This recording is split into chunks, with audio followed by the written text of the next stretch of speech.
नमस्कार, वक्त हो गया है लाख टके की बात का। आपके साथ मैं हूं अपर्णा मौजम। बुलेटिन की शुरुआत करते हैं लॉकडाउन की रियलिटी चेक के साथ। यूपी में आज 2 दिन के लॉकडाउन को और बढ़ाने का ऐलान किया गया। अब 10 मई यानी सोमवार सुबह 7 बजे तक पाबंदी लागू रहेंगी। सरकार लॉकडाउन कोरोना की चेन तोड़ने के लिए लगा रही है, लेकिन लोगों पर लॉकडाउन का कितना असर है, पुलिस लॉकडाउन का पालन कराने में कितनी कामयाब है, इन सभी सवालों का जवाब जानने के लिए हमारे सहयोगी ने ग्राउंड जीरो पर जाकर जायजा लिया है। आगरा से लेकर मुरादाबाद और ललितपुर से लेकर आजमगढ़ तक क्या हाल है, देखिए। आगरा में इस लॉकडाउन का क्या सूरत हाल है, उसका जायजा लेने के लिए हम निकले। ठीक पीछे आप देख सकते हैं कि आगरा का हरिपर्वत चौराहा है और ये आगरा का सबसे व्यस्ततम चौराहा माना जाता है। इस चौराहे पर बैरिकेडिंग कर दी गई है, यानी कि एक तरफ से रास्ता रोक दिया गया है, लेकिन दूसरी तरफ ट्रैफिक का आना जाना अभी भी लगा हुआ है। लोग बाइक से निकल रहे हैं, रिक्शे से निकल रहे हैं, कार से निकल रहे हैं, यानी कि जो पालन आगरा में होना चाहिए लॉकडाउन का बहुत ज़्यादा देखने को नहीं मिल रहा है। लोग बाहर निकल रहे हैं, बड़ी संख्या में ऐसे लोग भी देखे जा रहे हैं जो बिल्कुल भी लॉकडाउन का नियम नहीं मान रहे हैं। इसलिए न्यूज़ 18 लोगों से अपील करता है कि हर हाल में घर में रहें और कोरोना की इस चेन को तोड़ें। आरिफ खान, न्यूज़ 18 आगरा। इस वक्त मैं मुरादाबाद के प्रिंस रोड पर हूँ। थाना गलशहीद का इलाका इधर है, थाना कटघर का इलाका इधर है। आप देख सकते हैं, अगर मैं दिखाऊंगा कि आपको यहाँ भीड़ नज़र आएगी। लॉकडाउन का पालन होता हुआ आपको मुरादाबाद में कहीं नज़र नहीं आएगा। आम दिनों की तरह सड़कों पर चहल पहल नज़र आएगी आपको। लोग आराम से चल रहे हैं, कोई पुलिसकर्मी आपको नज़र नहीं आएगा। आप इधर भी देखेंगे तो आपको लोग नज़र आएंगे।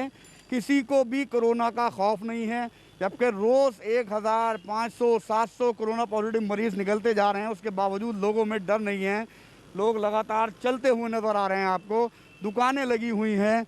इधर अगर बात करेंगे तो आपको डर नहीं लग रहा लॉकडाउन का? बिल्कुल लॉकडाउन का डर लगा, कोरोना का डर लग रहा था। मास्क भी नहीं लगा रखा आपने? हाँ, मास्क तो लगाने लगा हुआ था। कोई रोका टोकी नहीं है ना? नहीं।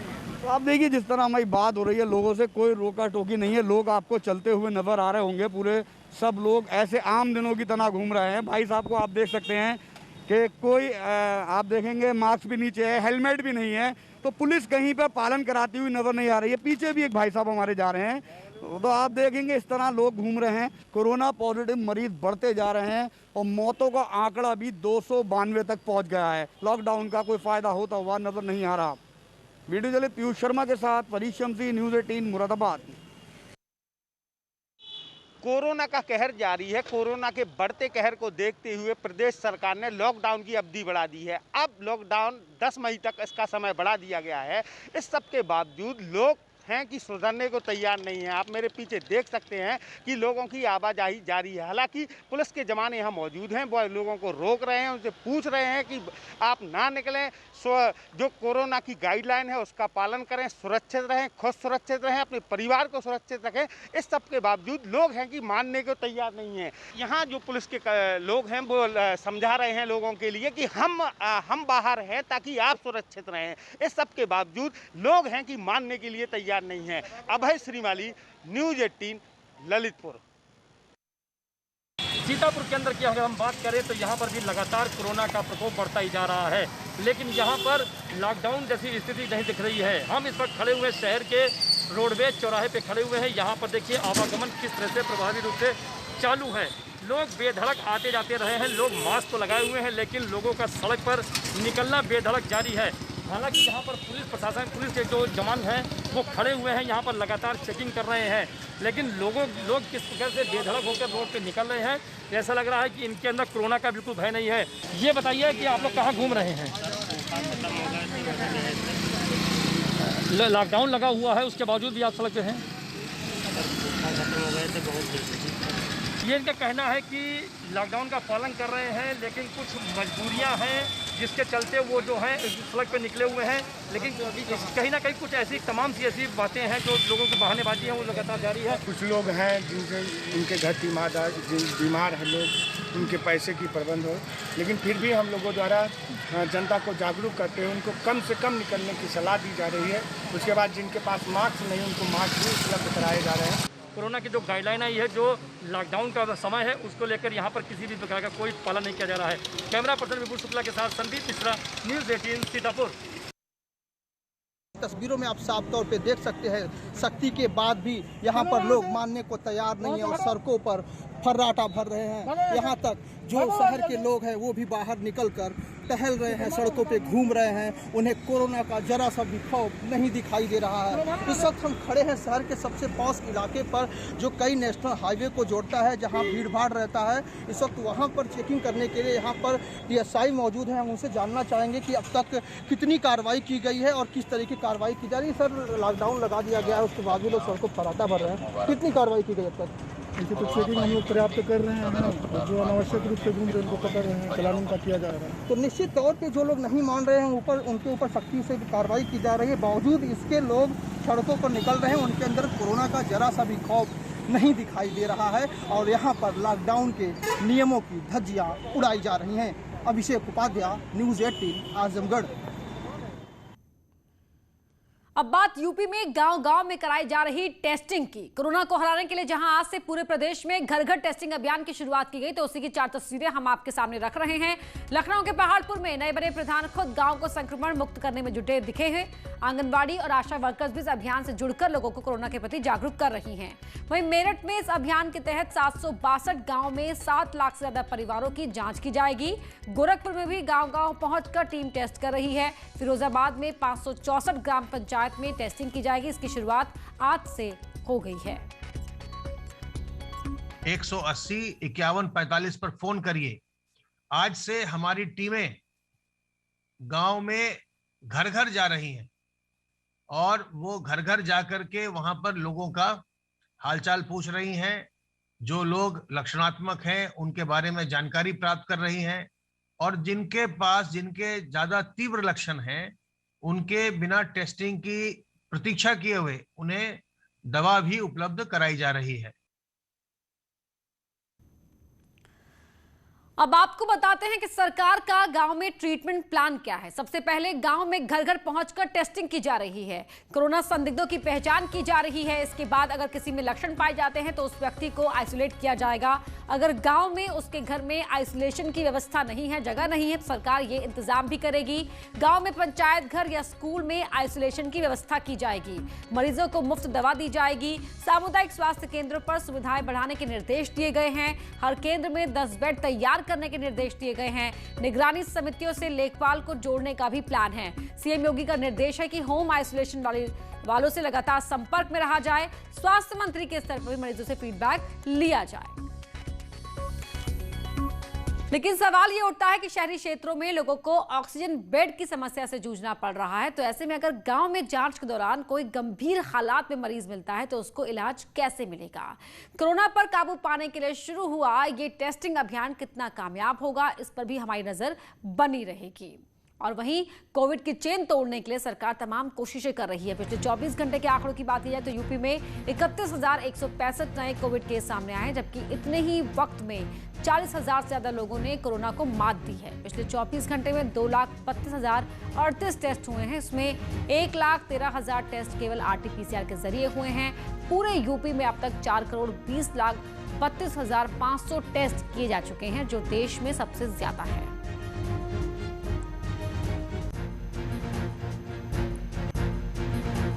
इसी बीच यूपी सरकार ने वैक्सीनेशन की तैयारी तेज कर दी है। योगी सरकार ने कोरोना वैक्सीनेशन को लेकर चल रहे महाअभियान में तेजी लाने के लिए बड़ी तैयारी शुरू कर दी है। यूपी सरकार ने वैक्सीन के लिए इसके लिए ग्लोबल टेंडर जारी कर दिया है। जानकारी के मुताबिक योगी सरकार ने 4 करोड़ डोज के लिए ग्लोबल टेंडर जारी किए हैं। Uttar Pradesh medical supply corporation की ओर से ये टेंडर जारी किया गया है। 7 मई तक टेंडर डाउनलोड किया जा सकता है, तो वहीं 21 मई को टेंडर भरने की आखिरी तारीख है।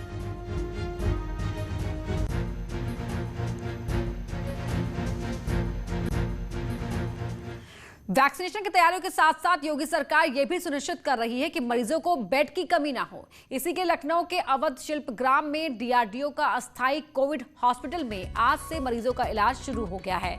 रक्षा मंत्री राजनाथ सिंह ने वर्चुअली तो सीएम योगी ने हॉस्पिटल पहुंचकर DRDO के 500 बेड के कोविड अस्पताल का उद्घाटन किया, जिसके बाद उन्होंने अस्पताल की व्यवस्थाओं का जायजा भी लिया, तो डॉक्टर्स के साथ मंथन भी किया। आज से 250 बेड पर मरीजों की भर्ती शुरू हो गई है। जल्दी 250 और बेड पर भर्ती होगी।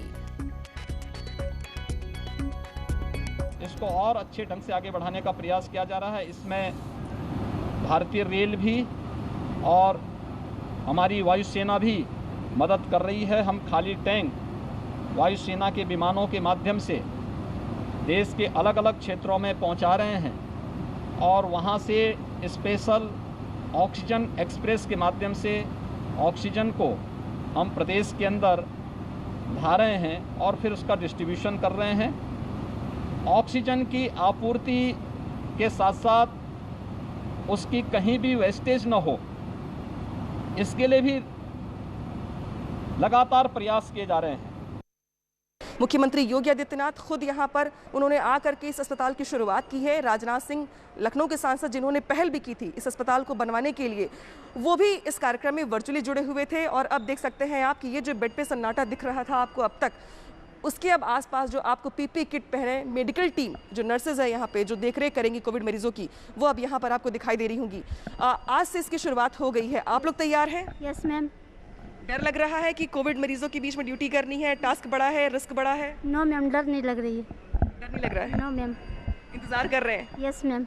अच्छा, अभी आज उम्मीद है कि पेशेंट यहाँ पर आएंगे या कल से आएंगे? कल से आएंगे मैम। कल से आएंगे? Yes ma'am. रजिस्ट्रेशन आज से शुरू हो जाएगा? Yes ma'am.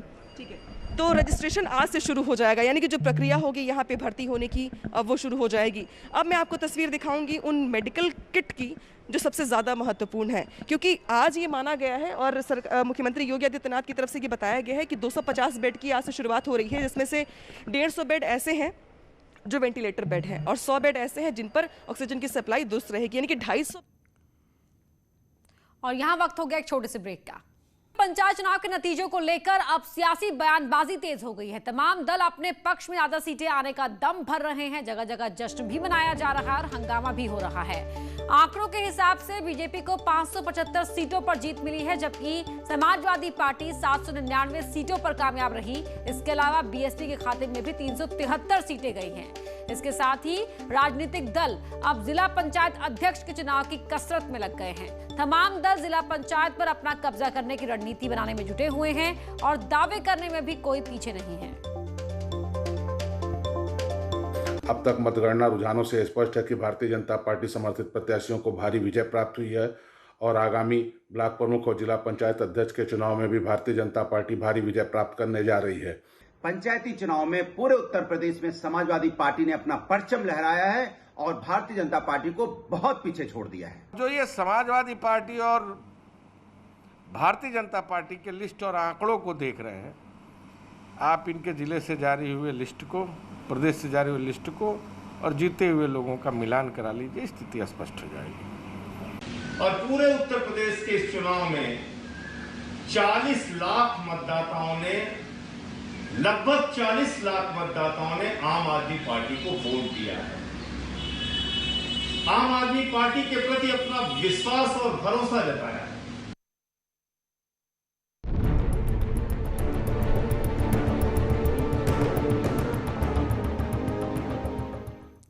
विजय जुलूस पर तमाम गाइडलाइंस और सख्ती के बावजूद पंचायत चुनाव में जीते प्रत्याशी और उनके समर्थक मानने को तैयार नहीं है। जीत के बाद कई जगहों से लगातार कोविड प्रोटोकॉल के उल्लंघन की तस्वीरें सामने आ रही हैं। बुलंदशहर में जुलूस के दौरान बैंड बाजे के साथ ट्रैक्टर ट्रॉली में डांस किया गया। सहारनपुर के बलियाखेड़ी ब्लॉक के मलहीपुर में नवनिर्वाचित ग्राम प्रधान धर्म सिंह ने कोविड पॉजिटिव होते हुए अपने समर्थकों के साथ विजय जुलूस निकाला। अमरोहा के वार्ड नंबर 13 से जिला पंचायत सदस्य पद पर जीते प्रत्याशी और उनके समर्थकों ने कई किलोमीटर तक जुलूस निकाला। आगरा के ताजगंज इलाके के लकावली गांव का भी एक वीडियो वायरल हुआ है। इसमें प्रधानी जीतने के बाद जमकर जुलूस निकाला जा रहा है। दोनों ही जगहों पर ना कोई सोशल डिस्टेंसिंग थी और ना ही लोगों ने मास्क लगाया हुआ था।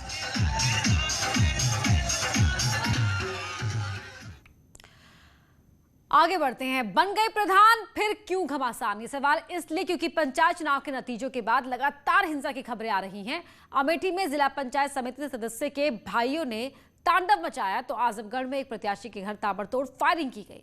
पुलिस पर भी लोगों ने पथराव किया। एटा में भी दो पक्षों में जमकर पथराव हुआ है। ये रिपोर्ट देखिए। फायरिंग, पथराव, आगजनी, तोड़फोड़।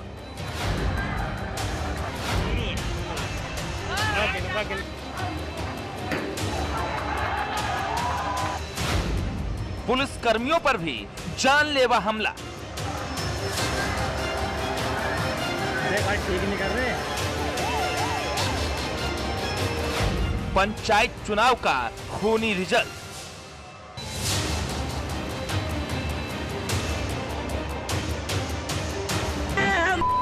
पंचायत चुनाव की मतगणना के बाद कई जगहों पर खूनी खेल शुरू हुआ। आजमगढ़ में प्रधान ने एक प्रत्याशी के घर में घुसकर कई राउंड गोलियां चला दी, जिसमें एक महिला की मौत हो गई जबकि 2 घायल हो गए।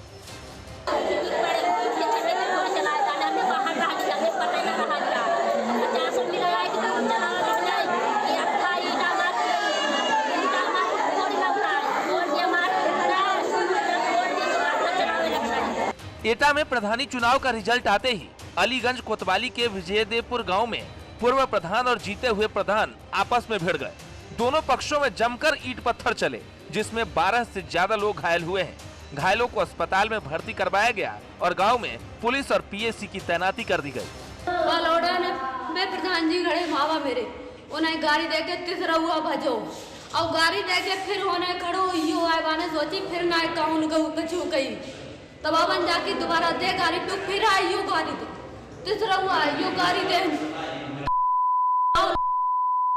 ना खाली विशाल करे तो विशाल निकलो तौले वो जाए कि पौरियां औरियां सब ले आओ बागो घर गेस्ट बगल मत हो हमें कौन नहीं ताले हमारे तो गिट्टे भाई तौले सब अमेठी में चुनाव जीतते ही जिला पंचायत सदस्य के भाइयों ने तांडव मचा दिया। चुनावी रंजिश में नवनिर्वाचित डीडीसी अभिषेक चंद कौशिक के भाइयों ने दर्जनों समर्थकों के साथ गांव के लोगों को पीटना शुरू कर दिया।